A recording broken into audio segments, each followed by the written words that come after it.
Bienvenidos al segundo cuatrimestre de la materia Geografía Social, que corresponde al segundo año de la carrera del profesorado de Geografía. Las docentes a cargo son la profesora López Mónica y quien les habla la profesora Fernández Urquizo Verónica. En esta oportunidad vamos a trabajar sobre los cambios en el espacio geográfico entre la modernidad y la contemporaneidad. ¿Sí? Estos contenidos pertenecen al módulo número 4 del programa de estudios. Recuerden que este material ya está disponible en plataforma, ¿sí? En la sección de material de lectura, y también son contenidos que se van a trabajar en el módulo número 4 en los foros integradores. Los objetivos de esta videoclase son reconocer al capitalismo como sistema económico mundial, identificar los cambios en el mundo del trabajo ocasionados por la globalización, reconocer los factores de fertilidad territorial, comprender la descentralización de China, reconocer a la globalización como exclusión social y espacial. A continuación vamos a observar un video a modo introductorio donde vamos a tratar y vamos a trabajar un poco sobre lo que es el capitalismo. Luego vamos a profundizar un poco más la división internacional del trabajo, el capitalismo en el neoliberalismo, entre otros contenidos. Prestemos un poco de atención y observemos el siguiente video. El capitalismo. El capitalismo es un sistema social y económico que deriva del usufructo de la propiedad privada sobre el capital como herramienta de producción. En el capitalismo, los individuos y las empresas representadas por estos últimos llevan a cabo la producción de bienes y servicios en forma privada e independiente, pero que a su vez depende de un mercado de consumo para la obtención de recursos. El intercambio de los productos manufacturados se realiza mediante el libre comercio. La producción se organiza de acuerdo a un sistema de precios que determina el valor de los bienes producidos. Estos precios se forman mayoritariamente en un mercado, el cual depende de la oferta y la demanda que determinan las elecciones de los productores y los consumidores. Desde el punto de vista histórico, este modelo tuvo su principal impulso gracias a la revolución industrial nacida durante el siglo XIX en Inglaterra. En este sentido, la consecuencia más notable de estos nuevos modos de producción industrial fue la acumulación de riquezas, ya que estas maquinarias permitían la generación de ganancias que antes eran inimaginables. Los grandes volúmenes de producción, en conjunto con la capacidad de distribución de estos productos, gracias a los nuevos medios de transporte y rutas comerciales, provocó en Inglaterra el enriquecimiento inédito de una clase social compuesta por los dueños de las fábricas, los grandes comerciantes y los banqueros. La próspera situación de este sector social llevó a algunos pensadores a elaborar ciertas recetas económicas para el resto de las naciones. Así se fue configurando la ideología capitalista, que consideraba el predominio del capital como elemento de producción y creador de riqueza. En 1776, el economista escocés Adam Smith publicó su célebre obra La riqueza de las naciones, en la cual postulaba que solo el despliegue de la libre iniciativa individual garantizaba el progreso económico. Esta doctrina, conocida también como liberalismo económico, sostiene que la intervención del Estado en la economía distorsiona su marcha natural, basada en el libre juego de la oferta y la demanda, por lo que la empresa privada debe ser el principal agente económico en la sociedad. Estas ideas se mantienen hasta el día de hoy a través del modelo económico neoliberal. El principal instrumento económico del capitalismo era el dinero, que si antes era simplemente un medio de cambio, luego de la revolución industrial se convirtió en un fin en sí mismo. Antes el ciclo comercial era mercancía, dinero, mercancía, es decir, vender una mercancía para comprar otra. A partir del capitalismo, este ciclo cambia, transformándose en dinero, mercancía, dinero. Es decir, que se invierte dinero para producir alguna mercancía, venderla y así obtener más dinero. Si bien desde el siglo XVI había enclaves capitalistas en el norte de Italia o Flandes, fue en los siglos XVIII y XIX que este sistema económico se difundió por Europa occidental. Los países ricos del continente impulsaron una política de internacionalización de la economía. Esto significó que hicieran préstamos a países recientemente independizados, sobre todo en América Latina, y que invirtieran en ellos o en sus colonias en Asia y África, en industrias proveedoras de materia prima barata. De esta manera se acrecentó el dominio europeo en el mundo, pues si antes era un dominio político y militar, ahora la supremacía sería fundamentalmente económica.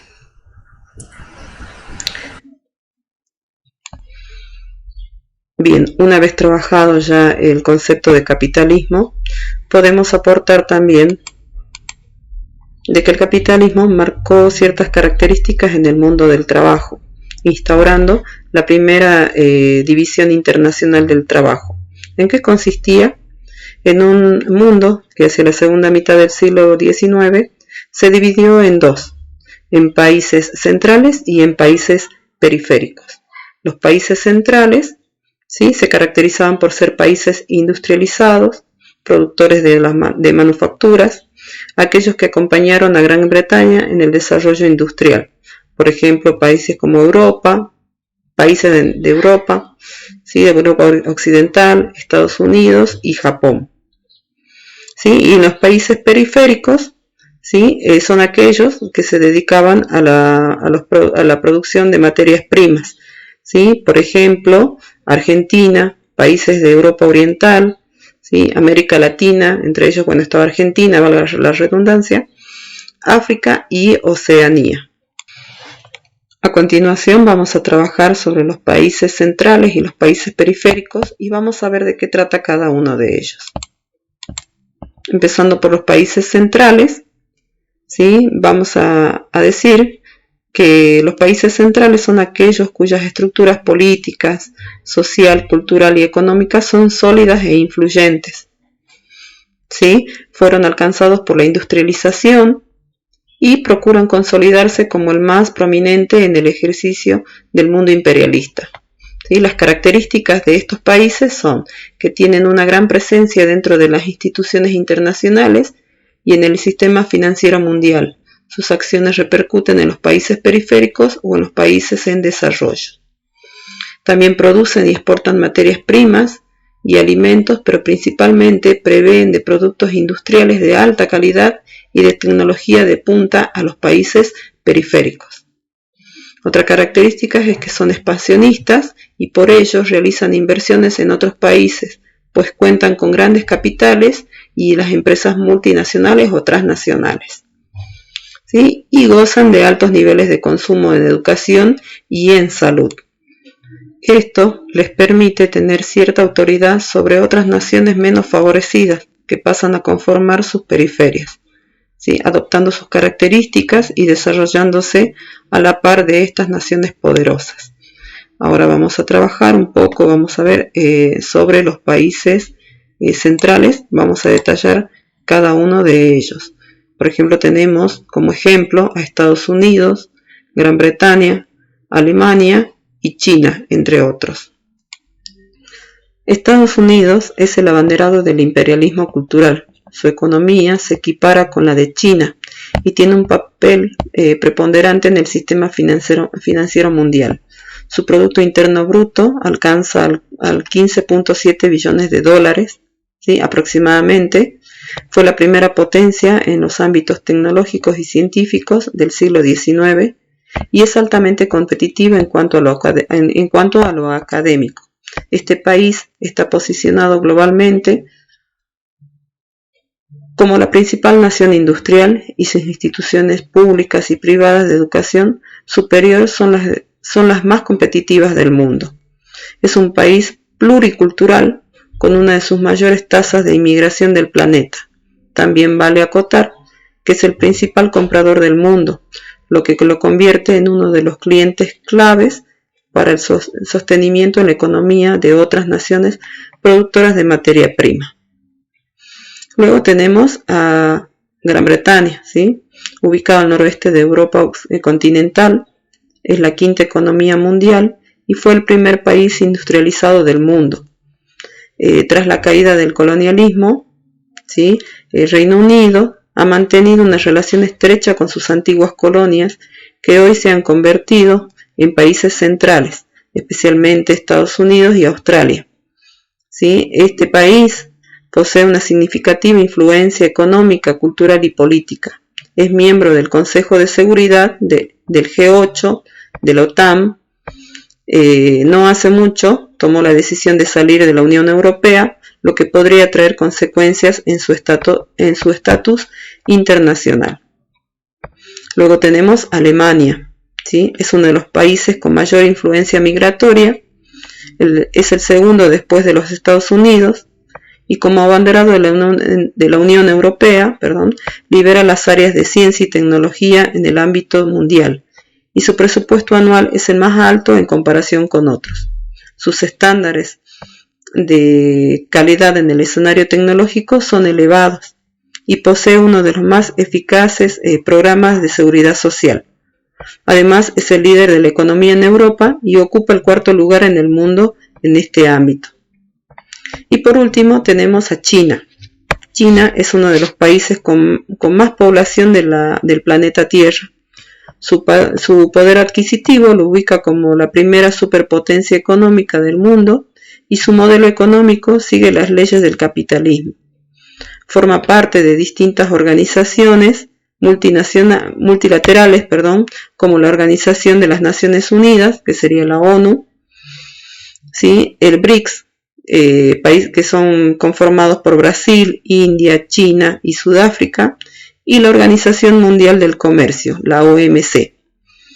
El Foro de la Corporación Económica Asia-Pacífico también, ¿sí? Forma parte de la PEC y del Grupo de los 20, que sería el G20, ¿sí? Y la Organización de la Corporación de Shanghái. Bueno, estos son unos ejemplos de los países centrales más importantes a nivel mundial. Luego vamos a tener los países periféricos, ¿sí? Que son un conjunto de estados que tienen desigualdades económicas y sociales con respecto a los territorios del centro, ¿sí? El concepto de periféricos es sinónimo de países subdesarrollados en vías de desarrollo o del tercer mundo. Son especializados en la producción y exportación de materias primas o productos industrializados de escaso valor. Y también se basan principalmente en la explotación de la mano de obra barata, pero necesitan importar capital y tecnología. Esto puede llevar a una gran deuda o un descontrol sobre sus propios recursos. Pero la dependencia es la más destacada característica de estos países, ¿sí? Es el caso de África, Asia Meridional, parte de Centroamérica y de América del Sur. Las características de estos países periféricos son que son países exportadores de materias primas, ¿sí? La mayoría de las zonas menos favorecidas han sido colonias de algún imperio europeo en el pasado. La inestabilidad política de estos países tampoco los ha dejado desarrollarse, ¿sí? Viven siempre con una inestabilidad política, ¿sí? No se caracterizan por poseer un gran desarrollo tecnológico. A lo largo del siglo XX han sido azotados por desastres naturales y guerras civiles. Y por lo general se denomina país periférico a un país subdesarrollado. El problema que se planteaba a los países periféricos eran las condiciones desiguales del intercambio, por la dependencia que se generaba con los países centrales, porque los productos industriales tenían un valor agregado en comparación con las materias primas, porque los precios eran fijados por las potencias y porque el trabajo industrial utilizaba más cantidad de mano de obra y menos calificada en las economías agrícolas, beneficiando a sus economías. Así, las periferias eran mercados donde los países centrales vendían sus productos industrializados, ¿sí? Proveían de tecnología y prestaban capitales. Por su parte, los centros mundiales compraban a las periferias algunas de sus materias primas porque les resultaba mucho más barato importar que producir, ¿sí? Vamos a trabajar ahora las características, algunos ejemplos sobre los países periféricos. Por ejemplo, tenemos entre los países periféricos a Argentina, Brasil, Venezuela y Colombia. Ahora vamos a desarrollar un poquito de cada uno de ellos. Bueno, como uno de los países periféricos, más importantes en su época, podemos nombrar a Argentina como el mayor productor de carne, de exportador de carne y de cereales, ¿sí? Luego tenemos a Brasil, que exportaba el caucho. Luego tenemos a Venezuela, que era el mayor productor y exportador de petróleo en crudo. Y luego tenemos a Colombia, que era el mayor productor y exportador de café. Hoy en día, el capitalismo en su fase neoliberal muestra una contracción en su crecimiento económico, ¿sí? También muestra hipertrofias en sus procesos productivos a favor de los grandes capitales y se sobrevaloran las macropolíticas monetarias, ¿sí? Como así también va a provocar desocupación, desempleo, precarización laboral. Por este motivo es fundamental indagar en la actualidad los fenómenos que trajo consigo la globalización, la mundialización capitalista también se puede decir, ¿sí? Que trajo crisis económicas, revoluciones tecnológicas, cambios en la organización del trabajo y sin duda algunas de ellas afectan al mundo del trabajo contemporáneo. El primer fenómeno que tenemos que tener en cuenta, ¿sí? Son las multinacionales. ¿Qué son las multinacionales? ¿Sí? Es una empresa multinacional o internacional que fue creada y registrada en un país, pero que cuenta con filiales en diferentes países del mundo, y aunque crean ofertas de trabajo en esos lugares, la mayor parte de las ganancias regresan al país de origen de la multinacional. Son también un poderoso agente de globalización. Actúan con una estrategia global para obtener mayor margen de beneficios y compran las materias primas donde les resulta mucho más barato, instalan sus fábricas en los lugares más favorables y venden sus productos casi en cualquier parte de la tierra, ¿sí? Del mundo.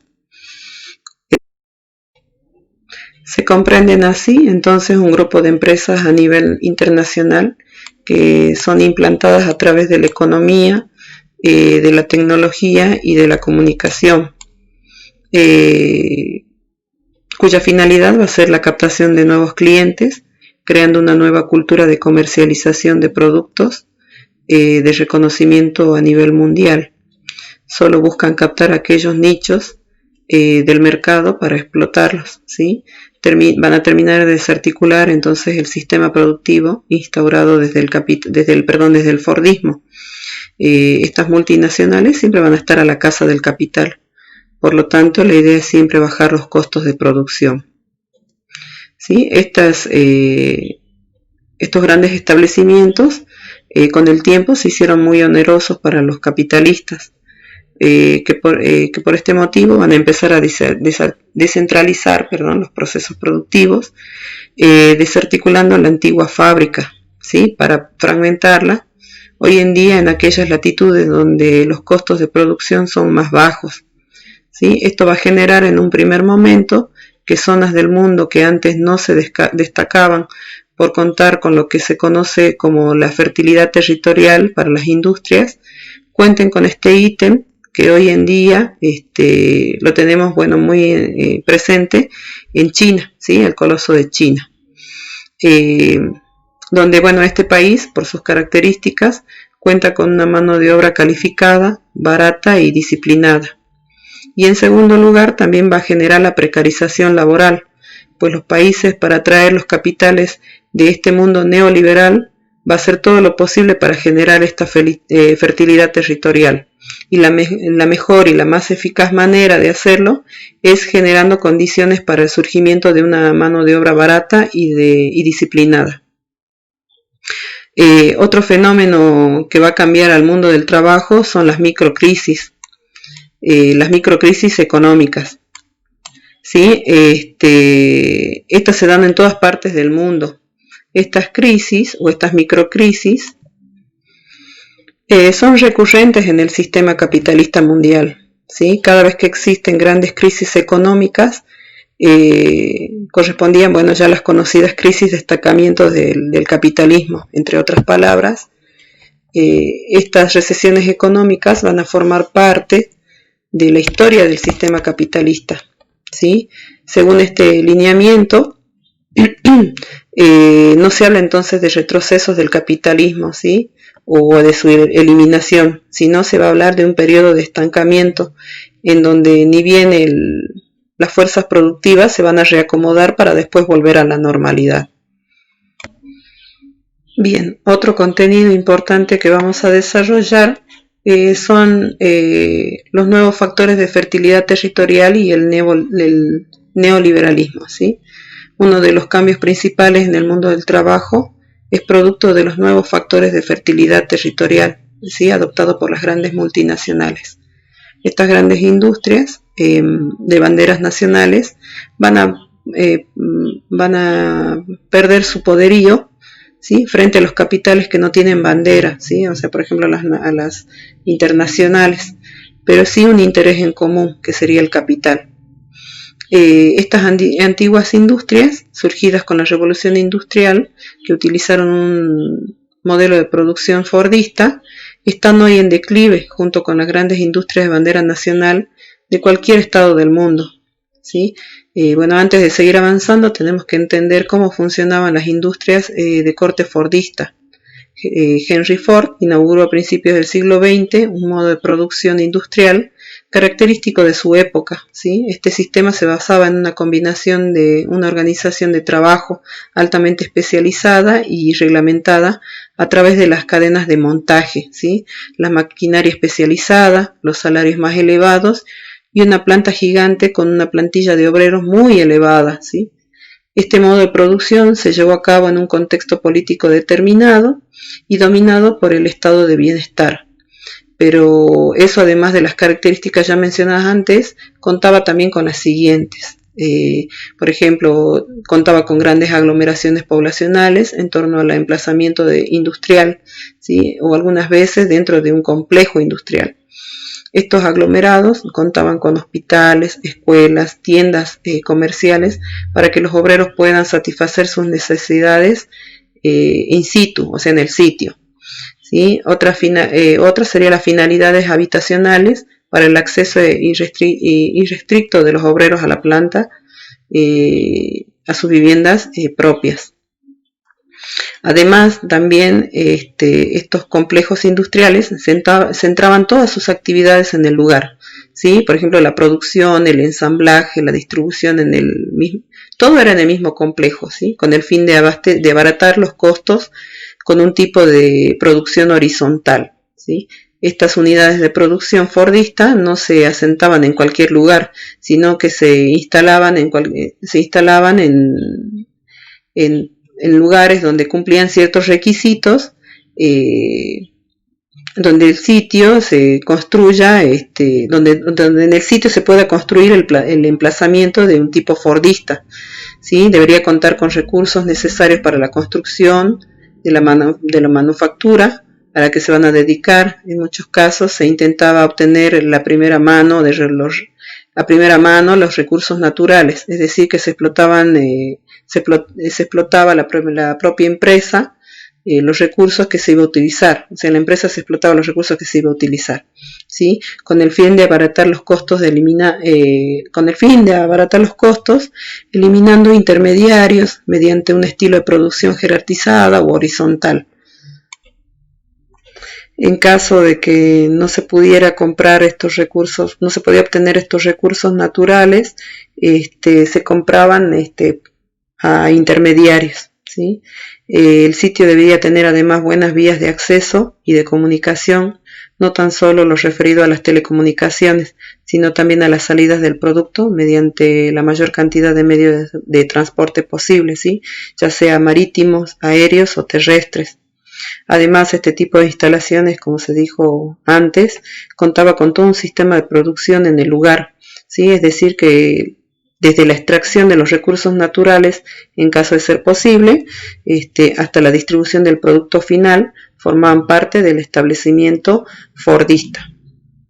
Este modo de producción duró hasta la posmodernidad y en parte El cambio se debió a su gran mayoría a la globalización, que trajo consigo cambios en la valoración de algunos recursos naturales y las transformaciones en el mercado mundial en cuanto a la internalización del capital y la búsqueda de ganancias. Bueno, así las cosas hoy en día, ¿sí? Las cuestiones como la cercanía a las vías de transporte o la disponibilidad cercana a los recursos naturales, las materias primas ya no son determinantes a la hora de considerar lugares para el establecimiento de industrias, ¿sí? Pues la noción de fertilidad territorial industrial ha cambiado. Por otro lado, los factores de fertilidad territorial hoy en día son diferentes a los fordistas, ¿sí? Hoy estos factores tienen más que ver con la posibilidad de evadir impuestos en zonas francas o encontrar mano de obra calificada o no disponibles en ciertos lugares. Donde bueno, haya también tenemos que tener en cuenta también de que existan lugares donde haya leyes de flexibilización laboral, ¿sí? Y donde la protección positiva de la propiedad privada también sea una garantía constitucional para estas empresas, ¿sí? Estos nuevos factores de fertilidad territorial van a favorecer a la descentralización del complejo industrial fordista y va a terminar no solo con cambiar la manera de producir de las empresas o de las industrias, sino también va a modificar el mercado laboral, ¿sí? Donde el capital internacional se posa para aprovechar sus ganancias, ¿sí? Así las cosas en los países en vías de desarrollo o subdesarrollado se ven modificadas, ¿sí? Sus vidas enteras van a volverse atractivos para el inversor, para las multinacionales, ¿sí? Así se va a modificar también el sistema educativo para generar ciudadanos disciplinados, sumisos, bueno, en cierta manera, hasta los cuerpos legales también se van a cambiar, donde va a proteger a los trabajadores solo por una moneda, nada más, ¿sí? Bueno, nosotros un ejemplo claro que tenemos es China, ¿sí? China es un ejemplo neoliberal contemporáneo. En tan solo 30 años, China ha crecido tanto en el sector industrial, pero en menor medida en el sector de servicios, ¿sí? Ha sufrido una transformación total, abriéndose al mundo y generando un crecimiento sostenido en cuanto a sus niveles de pobreza, ¿sí? Algunos analistas comparan la modernización del sector industrial chino a las sucesivas revoluciones industriales en Occidente. Sin embargo, el mérito de China va más allá de haber alcanzado el nivel de industrialización similar al de otros países en tan solo 3 décadas. China ha completado en estos 30 años todas las revoluciones industriales por las que ha pasado el Occidente desde 1830 hasta el siglo XXI. El éxito del desarrollo económico de China despierta admiración sobre todo entre los países en desarrollo, ¿sí? Ellos están deseosos de imitar un modelo de potencia de crecimiento y a la vez también que preserva la paz social, ¿no? Este desarrollo económico es el resultado de una conjunción de factores y seguramente difícil de transponer o exportar a otras economías. El milagro económico chino es sin duda mérito de sus dirigentes y también de su población, ¿no? El deseo de todos y de cada uno de ellos era mejorar su situación económica, unidos a una cultura tradicional también de esfuerzo y de predisposición innata al mundo de los negocios, ¿sí? Cuando este esfuerzo individual se convierte en colectivo y este colectivo supone más de 1.300 millones de personas, entonces ahí nos podemos encontrar sin ninguna duda ante un fenómeno económico y social más importante de los últimos siglos. Este crecimiento se dio principalmente en las zonas costeras, ¿sí? En las provincias de Shanghái y de Cantón, se van a extender rápidamente casi todas las zonas costeras del centro, del este y del sur del país, abarcando una enorme superficie, ¿sí? Precisamente en aquellas zonas de mayor densidad de población. Hoy en día el proceso de industrialización y desarrollo está avanzando en las zonas costeras, al interior del país, en busca de manos de obra, ¿sí? Y de terrenos industriales también. Va también de la mano de la inversión con respecto a las infraestructuras, ¿sí? Todos los ciudadanos chinos observan la transformación de su país y miran con ojos optimistas hacia el futuro. Saben que su calidad de vida ha sido mucho mejor que la de sus padres y va a ser mucho mejor para las de sus hijos, ¿sí? Luego de tantos años de planificación económica, el Estado mantiene el control y la propiedad de las grandes empresas industriales que ha impulsado el gran desarrollo industrial en China, ¿sí? En los últimos 30 años. Actualmente China es el holding del gobierno central, ¿sí? Es propietario de 155 empresas estatales en multitud de sectores industriales y de comerciales también. En algunos casos, como es el sector de la telefonía, la presencia de las empresas estatales adquiere el mayor monopolio estatal, ¿sí? El mayor monopolio total. En casos como el de la banca, las empresas estatales compiten con las empresas privadas chinas y también las extranjeras. O sea que a lo largo de estos 30 años China ha crecido en cuanto a lo económico, lo industrial y lo tecnológico a grandes escalas, ¿sí? Es difícil alcanzar o llegar a compararse con el crecimiento en China, ¿sí? No todos los países desarrollados reúnen todas las características que este país reúne en la actualidad.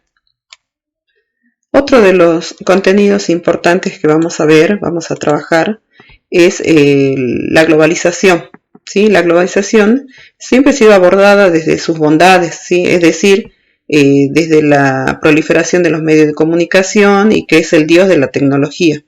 Según estos dichos, se dice que hoy vivimos en una aldea global, en donde los avances tecnológicos y las posibilidades de los mismos nos brindan una disposición a todos y nos une bajo el mismo techo, ¿sí? Pero verdaderamente no es así. La globalización, al ser un fenómeno multidimensional, va a excluir y va a incluir, va a integrar y también va a desintegrar. Y hablando de exclusión, podemos decir que esta es un mecanismo a través del cual las personas y los grupos son despojados de la participación y de la titularidad de los derechos sociales, o como un proceso que excluye una parte de la población del disfrute de sus oportunidades económicas, ¿sí? Que supuestamente brinda el neoliberalismo. Es una de las facetas más de la globalización, ¿sí? La exclusión.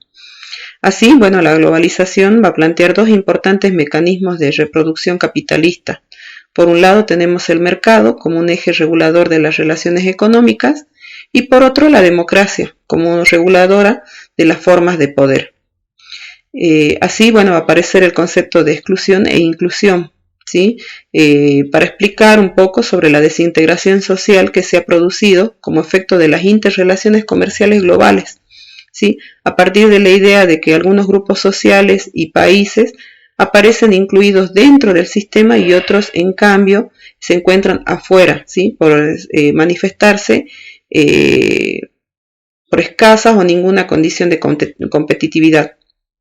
Así, vamos a asistir entonces a diferentes dimensiones de exclusión relacionadas, por ejemplo, con la economía, ¿sí? Como es el acceso al mercado y la privación de materiales de bienes y servicios. También tenemos las instituciones y el sistema político, ¿sí? Como sería la falta del mecanismo de participación, ¿sí? Va a existir una desigualdad en cuanto al ejercicio de los derechos humanos, políticos y civiles. Y por último, los aspectos culturales, ¿sí? Que son referidos al género, ¿sí? En cuanto a la etnia, a la educación sexual, a la identidad sexual, a la religión, entre otros.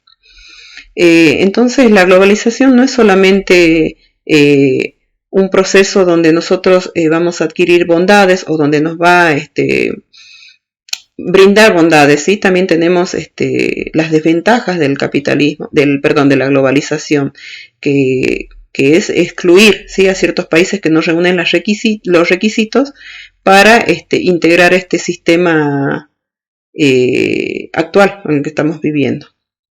Bien, esos son todos los contenidos que vamos a ver a lo largo del foro integrador del módulo número 4. Recuerden que ante cualquier duda pueden comunicarse con la profesora Jessica Ilán o conmigo, perdón, con la profesora López Mónica conmigo, por medio de la plataforma en la sección de foros de consulta o vía mail. Bueno, esperamos su participación. Espero que les haya quedado claro todos los contenidos vistos en este módulo. Y ya saben, ante cualquier duda, se comunican con la profesora López y con quien les habla. Un saludo.